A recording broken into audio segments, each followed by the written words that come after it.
지난주에 살펴본 것처럼 히브리서 기자는 1장에서 예수님을 구약의 선지자들과 비교하고 또 천사들과 비교하면서 예수님은 그런 선지자들과 천사들과는 비교할 수 없을 정도로 귀하고 높으신 분으로 소개하고 있습니다. 예수님은 하나님의 영광의 광채시고 그 본체의 형상이라 이렇게 소개하고 있잖아요. 대단한 것입니다, 여러분. 이 말은 무슨 말입니까? 예수님이 우리 눈에 보이지 않는 여호와 하나님을 완벽하게 최종적으로 궁극적으로 보여주신 분이라는 거예요. 예수님이 대단하신 분이십니다. 이런 예수님을 통해서 여호와 하나님이 자신을 최종적으로 궁극적으로 계시했고, 그래서 예수님을 믿는 자들을 하나님의 아들들로 삼아주셨음을 1장에서 증언하고 있어요. 그래서 당시 말할 수 없는 핍박을 받고 있었던 초대교회 교인들에게 이런 히브리서 기자의 증언은 굉장한 위로가 되었을 것입니다. 또한 그뿐 아니라 오늘 이 어지러운 세대를 살아가는 우리들에게도 굉장한 위로와 힘이 되는 거지요. 그러면서도 한 가지 의문이 생겨요. 예수님이 천사들과 비교할 수 없을 정도로 높으신 분이고 위대하신 분인데 어찌해서 십자가에 못 박혀 죽었느냐는 거예요. 아니, 예수님보다 높지 않은 천사들도 아무도 십자가에 못 박혀 죽은 일이 없는데 천사들보다 비교할 수 없을 정도로 높으신 예수님이 어찌해서 십자가에서 비참하게 죽었는가 말이에요. 초대교회 많은 교우들이 이 질문 앞에 대답이 공색했던 거예요. 그러다가 말로 할 수 없는 핍박이 다가오니까 그들은 예수님을 버리고 다시 유대교로 돌아가려고 했던 것입니다. 그래서 이 히브리서 기자가 2장에서 원래 예수님이 하나님의 아들이시고 하나님의 영광의 광채시고 그 본체의 형상이심으로 천사들과는 비교할 수 없을 정도로 높으신 분인데, 그러면 어찌해서 그렇게 높으신 분이 천사들보다 낮아져서 비참하게 십자가에서 죽었는가? 이 질문에 대한 대답을 시도하고 있는 것입니다. 그게 2장이에요. 5절을 보겠습니다. 하나님이 우리가 말하는 바 장차 올 세상을 천사들에게 복종하게 하심이 아니니라 그랬죠. 여호와 하나님은 이 세상을 천사들에게 맡길 생각은 눈꼽만큼도 없다는 거예요. 그러면 누구에게 맡길 심산이냐? 누구겠어요? 예수 그리스도, 하나님의 아들 예수님에게 맡기시려고 한다는 겁니다. 그래서 6절에 그러나 누구인가가 어디에서 증언하여 이르되 사람이 무엇이기에 주께서 그를 생각하시며 인자가 무엇이기에 주께서 그를 돌보시나이까? 그를 잠시 동안 천사보다 못하게 하시며 영광과 존귀로 관을 씌우시며 만물을 그 발 아래에 복종케 하셨느니라 하였으니 그랬죠. 그러니까 여기서 말하는 그라는 대명사는 예수님을 말하는 거지요. 그러니까 하나님이 만물을 예수님의 발 아래 복종하도록 하셨다는 겁니다. 다시 말하면은 예수님을 통해서 만물을 통치하도록 그렇게 하나님께서 역사하셨다는 거예요. 그래서 8절 하반절에 만물로 그에게 복종하게 하셨은즉 복종하지 않은 것이 하나도 없어야 하겠으나 지금 우리가 만물이 아직 그에게 복종하고 있는 것을 보지 못하고 오직 우리가 천사들보다 잠시 동안 못하게 하심을 입은 자 곧 죽음의 고난 받으심으로 말미암아 영광과 존귀로 간 쓰신 예수를 보니 이를 행하심은 하나님의 은혜로 말미암아 모든 사람을 위하여 죽음을 맛보려 하심이라 그랬죠. 원래는 예수님이 만물을 통치하시고 만물의 경배를 받아 마땅한 분이신데 현재 그런 모습을 보지 못하고 오히려 천사들보다 잠깐 동안 못한 존재가 되어서 십자가의 고난을 당한 이유가 뭐냐 하면은 모든 사람을 구원하기 위함이라는 것입니다. 온 인류를 구원하기 위해서 잠시 잠깐 동안 천사들보다 못한 존재가 되어서 십자가에 못 박혔다는 거예요. 그래서 결론이 10절입니다. 그러므로 만물이 그를 위하고 또한 그로 말미암은 이가 많은 아들들을 이끌어 영광에 들어가게 하시는 일에 그들의 구원의 창시자를 고난을 통하여 온전하게 하심이 합당하도다 그랬죠. 이 10절은요 굉장히 많은 내용이 아주 압축되어 있어요. 그래서 이걸 잘 이해를 해야 됩니다. 10절이 굉장히 중요한 구절이에요. 거기 구원의 창시자라는 말에 밑줄을 쳐주시기 바랍니다. 이 10절이 좀 어려운데 풀어 말씀드리면은 여호와 하나님이 천사들과는 비교할 수 없을 정도로 높으신 예수님을 잠시 잠깐 동안 천사들보다 못하게 하셔서 십자가의 고난을 당하게 하신 이유는 많은 사람들을 구원하는 구원의 창시자로 삼기 위함이라는 거예요. 여기서 중요한 말이 이제 구원의 창시자라는 말인데, 이 창시자라는 말이 헬란 말로 아르케고스입니다.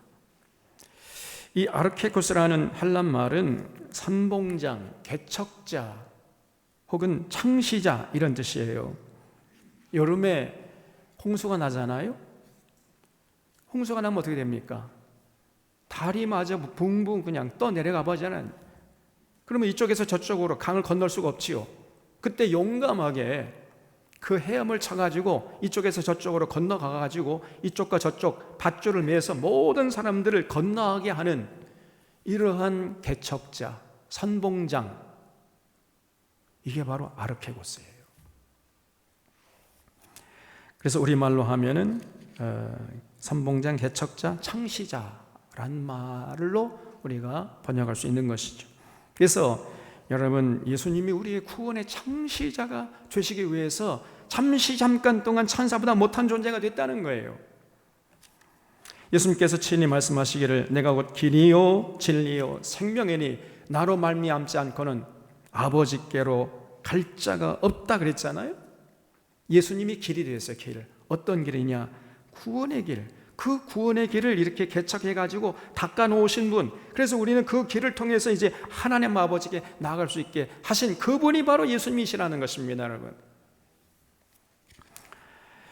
그러니까 예수님이 이렇게 참 구원의 길을 개척해 놓으신 선봉장, 창시자가 되기 위해서 십자가에 달리셨다는 거예요. 그래서 잠시 잠깐 동안 천사보다 못한 존재가 된 것이지 원래부터 천사보다 못한 존재가 아니라는 것이요.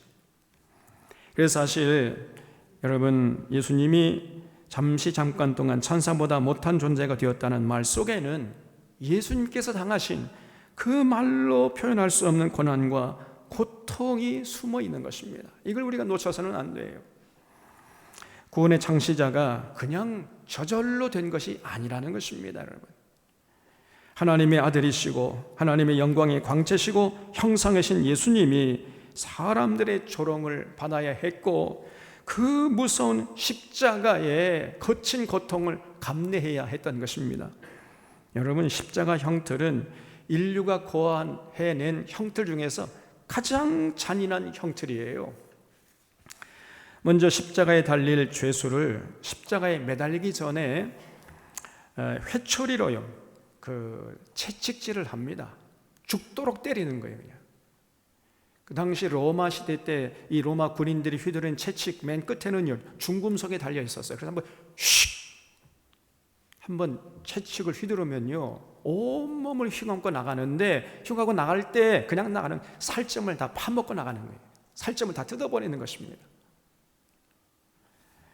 그래서 그냥 그 39대 채찍을 때리면 온몸이 피범벅이 되는 거예요. 그래서 거의 초죽음이 된 상태에서 십자가에 매다는 것입니다. 그리고 그 후에 양손에 커다란 쇠못을 받고 또 이렇게 해서 양손에다가 쇠못을 박는 거죠, 십자가에다가. 그리고 발은 포개가지고 정수리에 대못을 박아요. 그래서 못이 3개 못이 필요했던 것이죠. 그런 다음에 그래도 사람이 잘 안 죽잖아요. 그러니까 이제 허리에 창을 찔러 넣는 것입니다. 그래서 그 창자고에서 온갖 물과 피가 다 흘러 내리면서 서서히 죽게 만드는 무서운 형틀이, 그게 십자가 형틀이에요. 여러분이 그 십자가를 지금 이렇게 목걸이에 다니는데 이게 무서운 십자가 형틀인 것입니다, 여러분. 그러면 어떻게 돼요? 이렇게 해서 매달아 놓으면은 그 피 냄새를 맡고 독수리가 날아와요. 독수리가 날아와가지고 그 십자가에 매달린 사람들의 살점을 파먹습니다. 이렇게 해서 모든 고통을 다 맛보게 하면서 서서히 죽게 만드는 형틀이 바로 십자가 형틀이에요. 그래서 총살형이나 교수형에 비하면 너무나 잔인하고 고통스러운 형틀인 것입니다. 그래서 그 십자가에 못 박혔는데 거기다가 예수님은요, 온갖 모욕과 조롱을 당하셨습니다. 당시 로마 군인들과 회중들이 예수님을 조롱했어요. 또 이 대제사장 이런 놈들은 또 지가 남은 구원하였어요. 자기는 구원할 수 없구나. 지가 이스라엘 왕이라고 했으니까 너부터 구원해봐라, 이 사기꾼아, 이러면서 예수님을 조롱했습니다. 이게 당시 대제사장들이었어요. 게다가 당시 예수님의 제자들은 고통당하시는 예수님을 외면하고 뿔뿔이 도망쳤습니다. 이렇게 사람들에게 버림받았을 뿐 아니라 하나님으로부터도 철저하게 버림받았어요. 그래서 예수님께서 십자가에서 엘리 엘리 라마 사박다니 이렇게 외쳤죠. 그게 무슨 뜻입니까? 네 하나님 어찌해서 나를 버리셨습니까? 그 예수님이 십자가에서 하나님에게 맞아 철저하게 버림받았다는 거예요. 얼마큼 예수님이 큰 고난을 당했는지 그걸 우리가 알 수 있는 거지요. 이렇게 천사들보다 낮아지신 것은 바로 여러분과 저를 구원하기 위한 구원의 창시자가 되는 과정이었다는 것이에요. 구원의 창시자가 되기 위해서는 십자가 길 외에 다른 길이 없음을 깨닫고 그 고통스럽고 저주스러운 길을 기꺼이 예수님이 선택했던 것입니다. 그러나 당시 예수님의 제자들조차도 그런 예수님을 이해하지 못했던 거예요. 어째서 죽은 자도 살리고 폭풍도 잠잠케 하고 오병이어의 기적을 일으킨 그 주님이, 아니 천사와는 비교할 수 없는 정도로 높으신 예수님이 왜 그렇게 비참하게 십자가에서 죽었냔 말이에요, 도대체가. 너무나 당황스럽고 믿을 수 없어가지고 예수님의 제자들조차도 그냥 뿔뿔이 도망치고 말았어요. 그러다가 예수님의 부활 사건을 경험하고 이 마가의 다락방에서 성령 강림이 있은 후에야 비로소 이들이 그 십자가 사건의 본질을 깨달았던 것입니다. 아하, 예수님이 우리를 구원하기 위해서, 구원의 창시자가 되기 위해서 그 험한 길을 가셨구나. 이걸 그때 비로소 깨닫게 된 거예요. 근데 이미 구약 성경에 이사야 선지자가 그 바로 십자가 사건 있기 600년 전에 메시아의 고난을 예언한 적이 있어요. 이사야서 53장에서 그가 찔림은 우리의 허물을 인함이요 그가 상함은 우리의 죄악을 인함이라. 그가 징계를 받음으로 우리가 평화를 누리고 그가 채찍에 맞음으로 우리가 나음을 입었도다. 우리는 다 양 같아서 그릇 행하여 각기 제 길로 갔거늘 여호와께서는 우리 무리의 죄악을 그에게 담당시키셨도다 그랬습니다.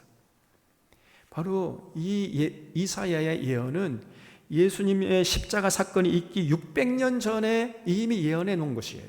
놀랍지 않습니까, 여러분?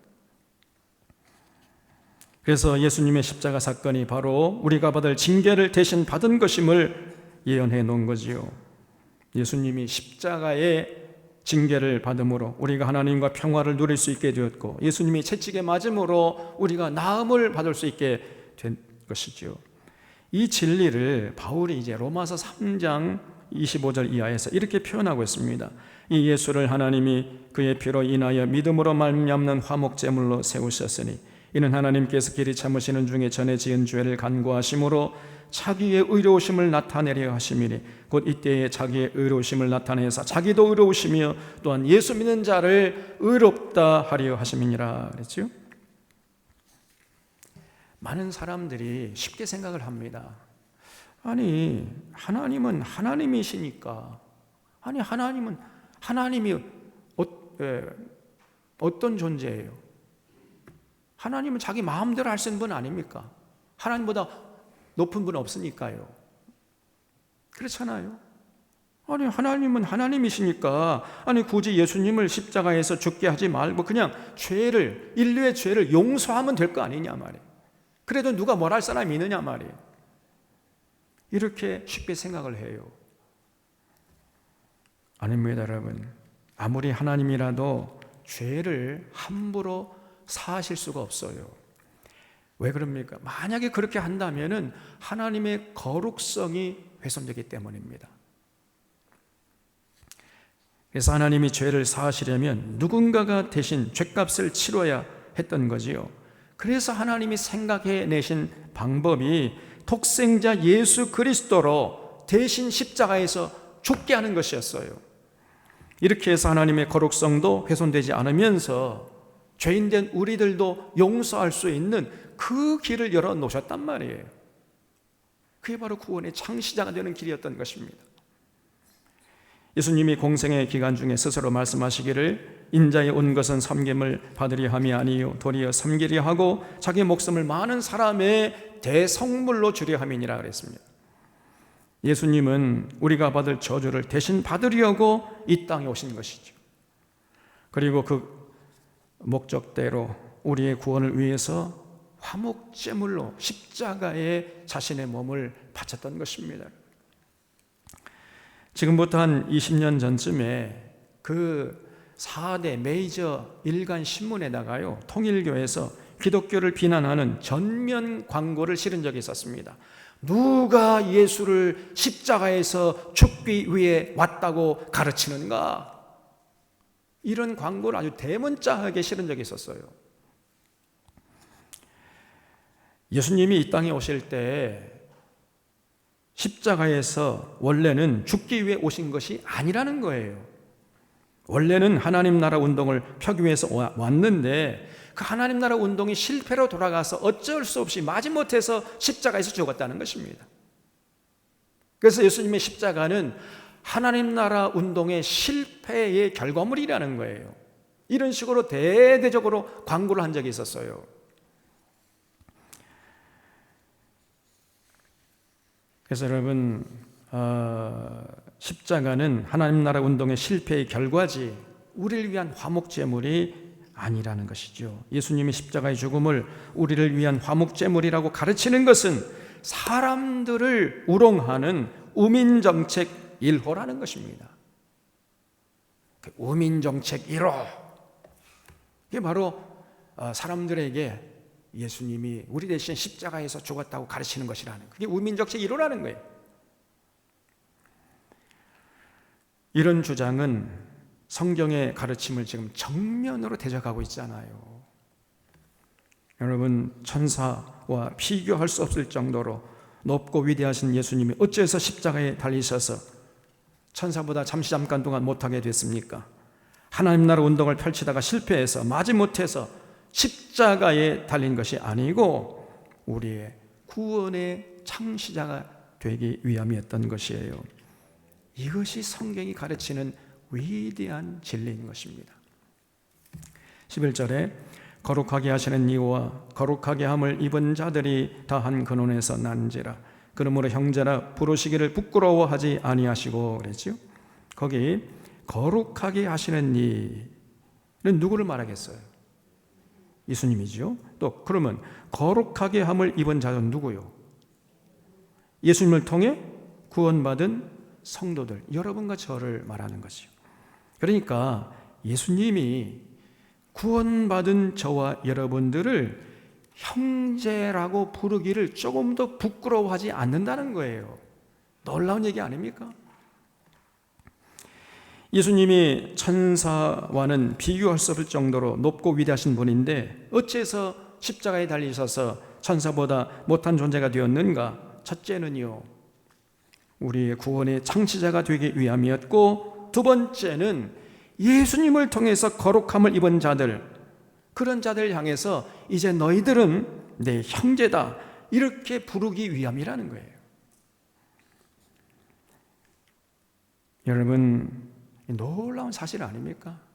하나님이 우리를 부르신 목적은요, 죄 사함 문제, 그거 죄 문제 해결하는 그런 차원이 아니고, 그런 정도가 아니고, 우리를 예수님과 동등한 형제의 자리로 높여주기 위함이라는 거예요.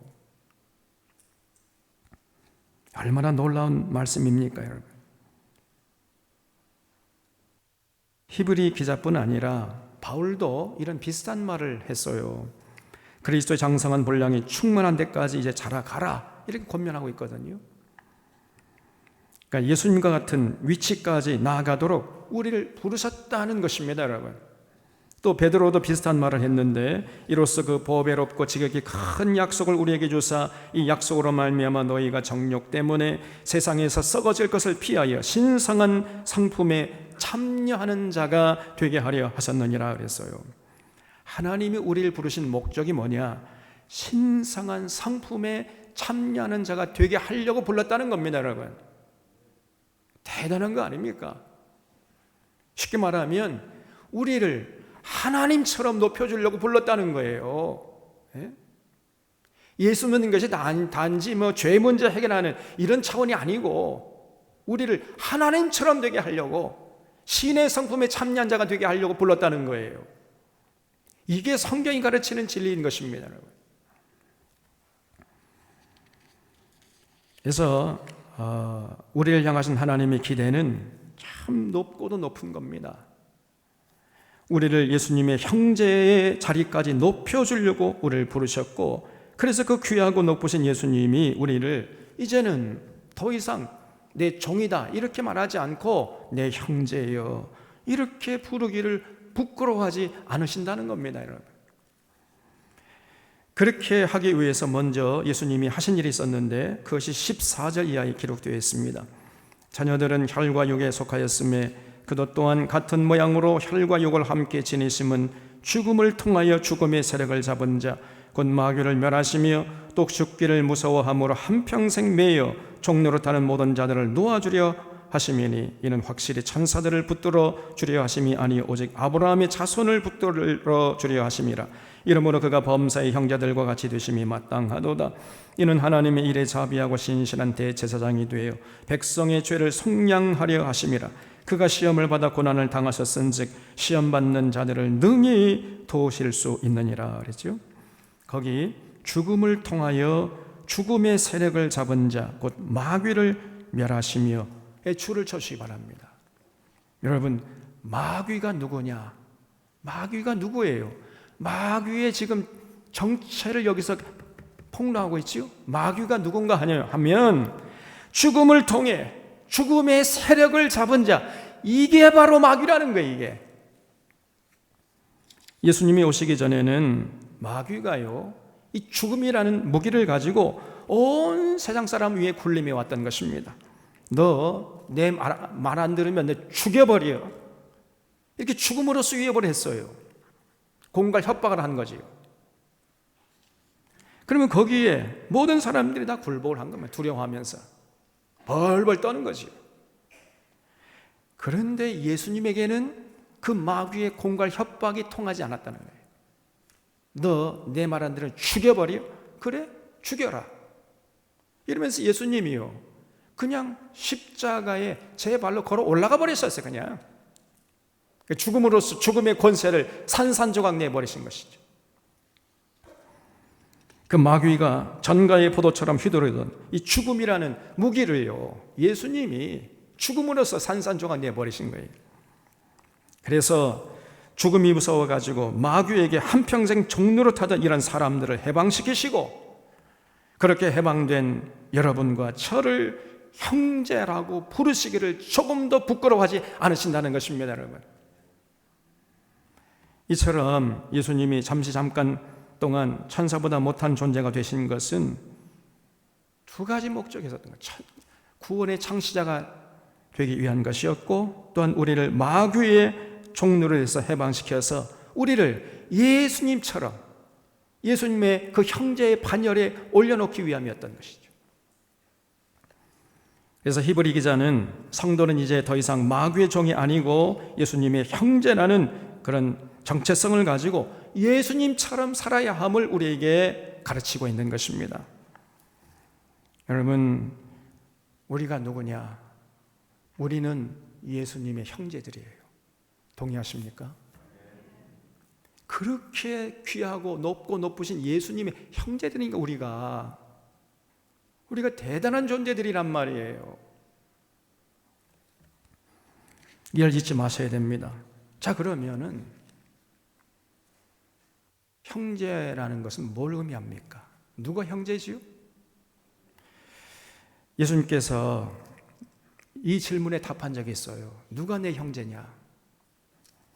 누가 내 형제냐면은 하늘에 계신 내 아버지의 뜻대로 행하는 자가 내 형제요, 내 자매요, 내 어머니니라. 이렇게 말씀 적이 있습니다.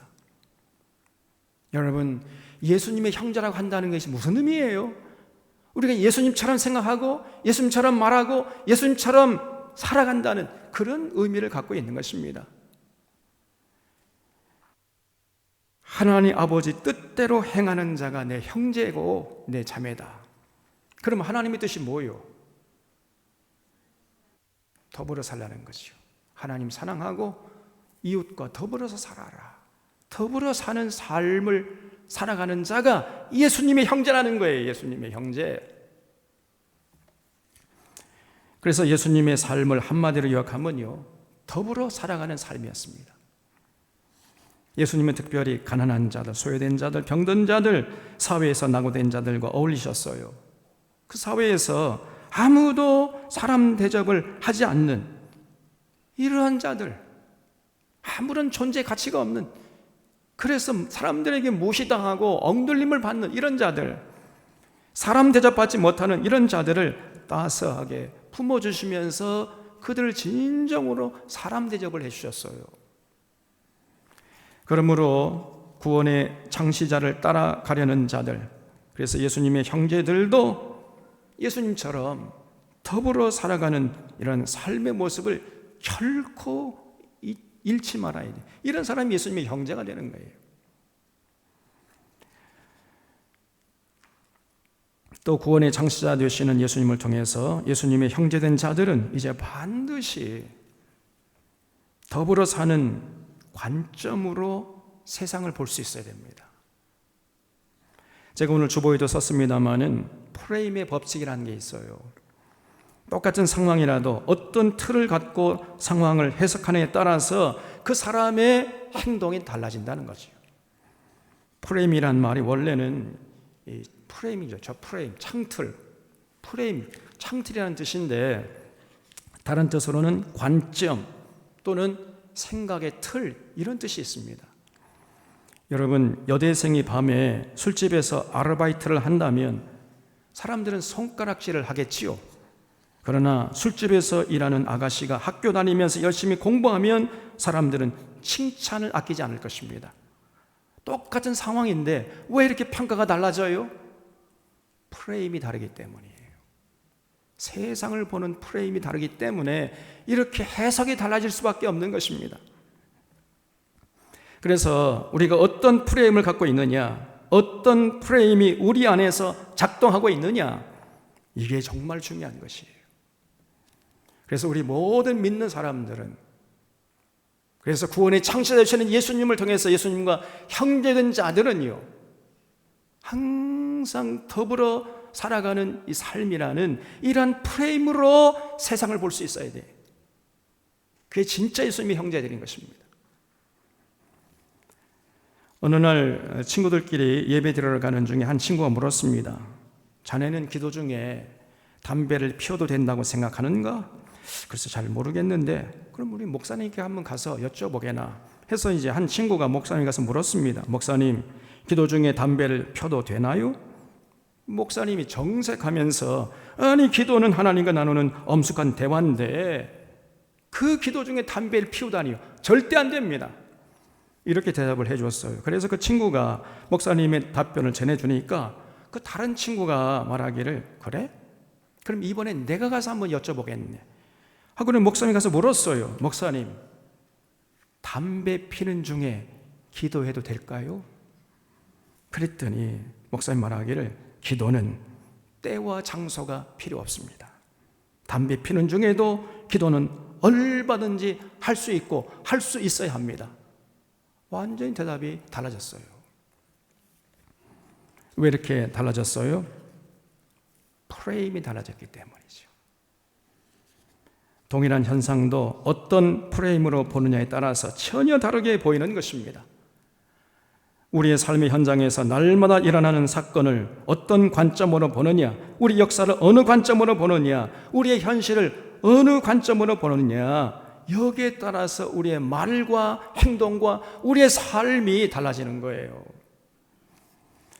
구원의 창시자가 되시려고 그 모진 십자가를 지심으로 우리를 마귀의 종노릇에서 해방시키시고 우리를 예수님과 같은 하나님의 아들들로, 예수님의 형제들로 부르기를 부끄러워하지 않으시는 예수님의 은혜에 응답하려면은 그런 사람은 반드시 이 땅에 사는 동안 예수님처럼 더불어 사는 삶이라는 이런 프레임으로 세상을 볼 수 있어야 돼요. 모든 세상에 일어나는 현상과 사건과 이 역사를 더불어 살아가는 삶이라는 이런 관점에서 볼 수 있어야 한다는 것입니다. 그리고 우리의 모든 습관과 전통과 이념과 사상과 사건은 더불어 살아가는 삶의 관점에서 평가되고 통제되어야 돼요. 이런 프레임을 가지고 사는 자들이 진실로 오늘 이 시대의 예수님의 형제들이라고 할 수 있는 것입니다. 저는 요즘에 온 국민들을 분노케 하는 윤석열이 왜 저런 행동을 하는가 도무지 이해가 되지 않았어요. 윤석열은 검찰을 개혁하라고 검찰총장을 시켜준 문재인 정부를 배신하지 않았습니까? 그러더니 이제는 국가의 주권을 지키고 국민의 생명을 보호하라고 자신을 대통령 시켜준 국민들을 배신했습니다. 저 사람은 배신을 그냥 누워 떡 먹듯이 하는 거예요. 일본에게 스스로 무릎을 꿇고 항복을 했어요. 저 미국 가기 전에 100년 전 일로 일본에게 무릎을 꿇으라 하는 것은 난 도저히 동의할 수 없다. 이렇게 얘기를, 이거 정말 제 귀를 의심했습니다. 일본 총리가 한 얘기가 아니라 대한민국 대통령이 이런 말을 해버려요. 후보 시절에는 저거 뭐라고 했습니까? 위안부 할머님들에게 가가지고 반드시 제가 일본의 용서를 받아내겠습니다. 그러니 저에게 표를 좀 주십시오. 이렇게 얘기했잖아요. 근데 그게 새빨간 거짓말이었던 거예요. 이게. 입만 열면 거짓말을 밥 먹듯이 하는 겁니다. 그래서 철석같이 그를 믿고 찍어준 이 할머니들을 배신한 거예요. 일제 만행에 고통을 당한 국민들에 대한 일말의 공감대를 형성하지 않는 자임이 만천하에 드러난 것입니다. 그러면서 또 제3자 배상안을 밀어붙이면서 우리 대법원의 판결도 그냥 무력화시켜버렸어요. 또 미국에게도 스스로 무릎을 꿇어버립니다. 그럼 미국이 앞자리 노릇을 자처를 해버려요. 미국이 이제 우리 대통령실 도청을 했는데 그게 사실로 드러나는데도 불구하고 도청해도 괜찮다는 것입니다. 이런 미치광이 어디 있어요? 악의가 없는 도청이랍니다. 그러니 괜찮대요. 그래서 졸지에 지금 우리나라는 도청을 해도 괜찮은 나라가 되어버렸습니다. 그래서 미국 MBC 앵커가 하도 답답하니까 아니 한국과 미국이 동맹인 건 알겠는데 그러면 친구 사이라는 얘기인데 아니야 친구가 친구를 도청해도 되는 겁니까? 미국 방송국 앵커가 물어요. 참 기가 막힙니다. 그래도 괜찮다는 겁니다. 이 정신 나간 사람 아닙니까 이게? 또 공동성명을 발표하는 자리에서 미국 여기자가 바이든 대통령에게 당신의 재선을 위해서 이렇게 동맹국을 하대해도 되는 것입니까? 이 동맹국이 이렇게 대해도 되는 것입니까? 이렇게 물었어요. 바이든에게. 그러니까 그 미국 기자의 눈에 볼 때에도 지금 이 바이든이 이 윤석열 너무너무 지금 무리한 요구를 하고 있다는 게 그냥 눈에 보이는 거예요. 그런데 거기 참여 한국 기자들은 입 입도 뻥끗하지 못하고 꿀먹은 벙어리들입니다. 그들이.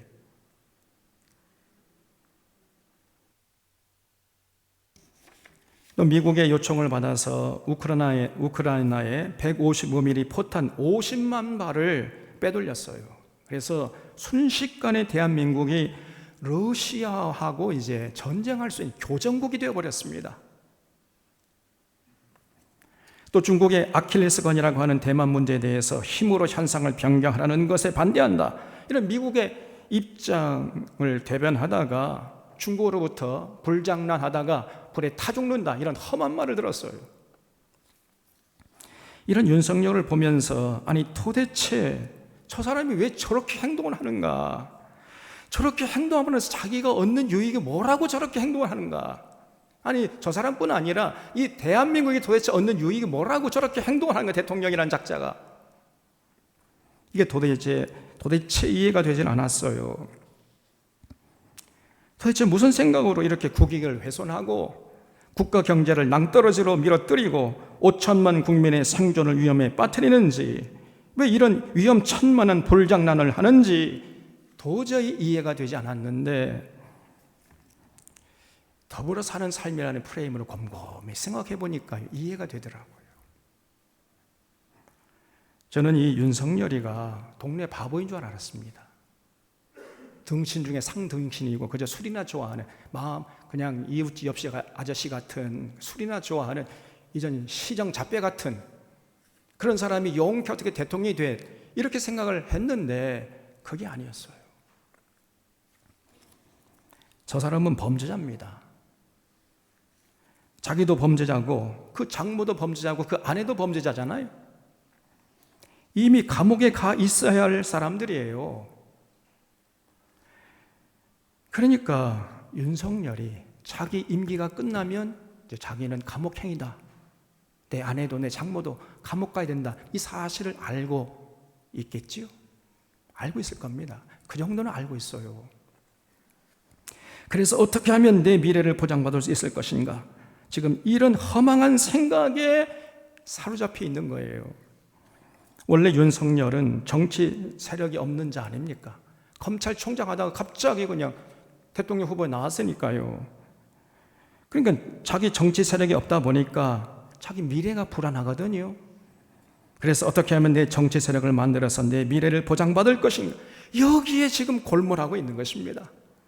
그래서 윤석열이 타켓으로 삼은 자들이 바로 이 극우 이념에 세뇌된 자들이에요. 그래서 이들에게 어필을 해가지고 자기 정치 세력을 만들려고 지금 저렇게 위험천만한 짓을 하고 있는 것입니다. 국익이 훼손되든지 말든지, 국가 경제가 무너지든지 말든지, 5천만 국민들의 생존권이 위협을 당하든지 말든지 전혀 상관하지 않고 오직 이 극우 이념에 세뇌된 이런 노인네들에게 어필하려고 저는 어처구니 없는 짓을 하고 있는 거예요. 지금 미국 대통령 앞에서 푸들강가지 노릇을 하면서 핵을 좀 공유하게 해달라, 핵을 복구하고 있어요. 핵 공유해달라고. 이번 대통령실이 이번 정상회담으로 이제 미국과 핵을 공유하게 되었다, 이렇게 이제 홍보하고 있는데, 미국 정부에서는 정작 이건 핵 공유가 아니다, 이렇게 손살이 치고 있잖아요. 누구 말이 맞는 거예요 도대체가? 또 대통령실이 국민을 속이고 있는 거죠. 어떻게 해서라도 자신의 미래의 영달과 안위를 도모하려고 저는 말도 안 되는 부끄러운 짓을, 부끄러운 줄도 모르고 게다가 위험천만한 짓을 서슴없이 저지르고 있는 것입니다. 이런 매국노가 대통령의 자리에 앉아 있는 것이 온 국민의 불행이에요. 그러나 그의 뜻대로 되지 않을 것입니다. 극우 이념에 세뇌되어서 이념의 프레임으로 세상을 바라보면서 윤석열에게 환호를 보내는 이런 자들이 있긴 있지만은, 그러나 그런 자들의 환호는 오래가지 못할 것입니다. 윤석열은 생명줄을 붙잡은 것이 아니고 썩은 동아줄을 붙잡고 있는 거예요. 진실로 어리석고 어리석은 자지요. 구원의 창시자이신 예수님을 통해서 구원받고 예수님의 형제들이 된 모든 교우들은요, 범사의 모든 일에 더불어 사는 삶이라는 이런 프레임을 가지고 세상을 볼 수 있어야 돼.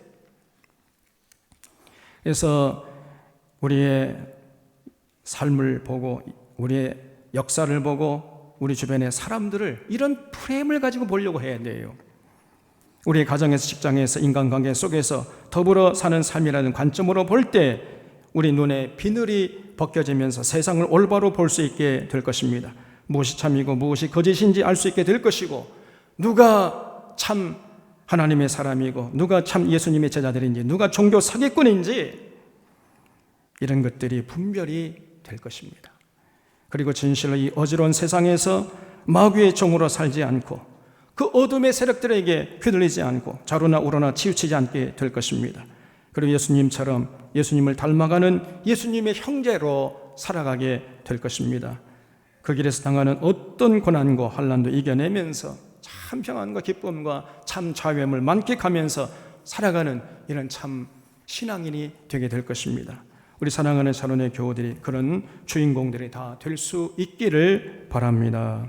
기도하겠습니다. 참 고마우신 하나님 아버지, 천사보다 비교할 수 없을 정도로 높으신 예수님이 잠깐 동안 천사보다 못한 존재가 된 것은 우리의 구원의 창시자가 되기 위함이요, 우리를 마귀의 종에서 해방시켜서 형제라 부르기를 부끄러워하지 않기 위함임을 깨닫게 하시오니 감사드리옵나이다.